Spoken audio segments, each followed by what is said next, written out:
All right, Ian does not like seeing red. Personally, it doesn't bother me that much. I've got some red here on my portfolio tracker, and I'm okay with it. So, I'm going to go over this week's buys.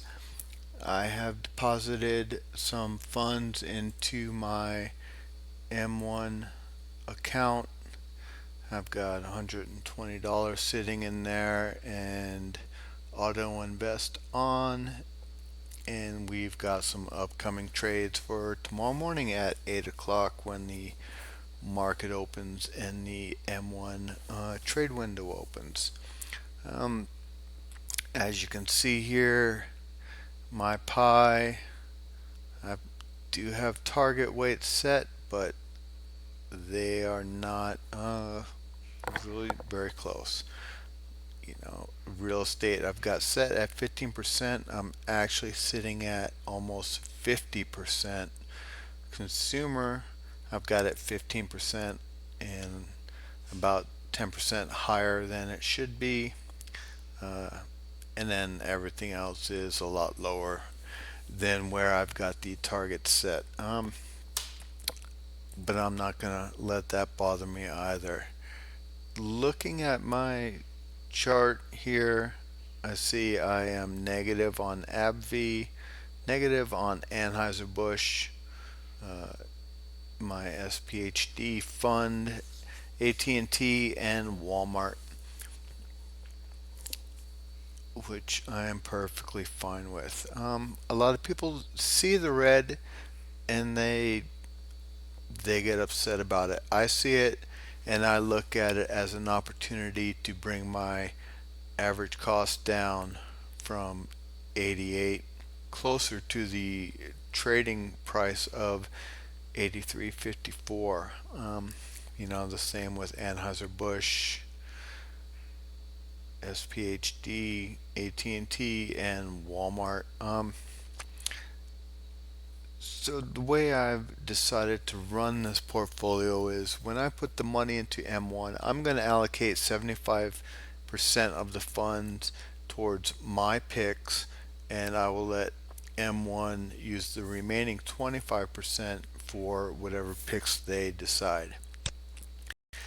So if we go here, you can see that I have already set up to put $30 on Walmart, 30 on AbbVie, and 30 on Anheuser-Busch. And with the remaining balance, M1 has estimated to trade in SCL, WM, Microsoft, and Apple. Just looking at my current holdings, you know, SCL and WM are both in my industrial slice, and Apple and Microsoft are both in my tech slice. And as you can see, both are way underweight at 2.6 and 2.3%. Just looking at this, I see that my non-dividend picks are at 1.4%, but I'm assuming that M1 is going to buy into my tech and industrials, because if I double this, it'd actually be 2.8% of 10, which would put it higher than that. That's just how I think M1 is looking at it. Whether that's true or not, I don't know. If you know anything different or otherwise, feel free to make a comment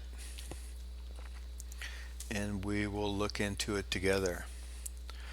Um, Aside from allowing M1 to use 25% of whatever I put in here for rebalancing purposes, I am also going to leave it open for any dividend income to be used towards rebalancing. And if I look here at January, we've got 1 week remaining, and I have one, two, three, four payments I'm expecting in from JP Morgan, LQD, NLY, and SPHD. Uh, Most of these holdings aren't very substantial aside from NLY, which I'm expecting to get probably $40 to $45, and we'll see how that works out once we get that in. So stick around to the end of the video. I'm gonna do the second half tomorrow after M1 does the trading, and we'll see how it affects my portfolio, see how much it brings my average cost down, and see how much.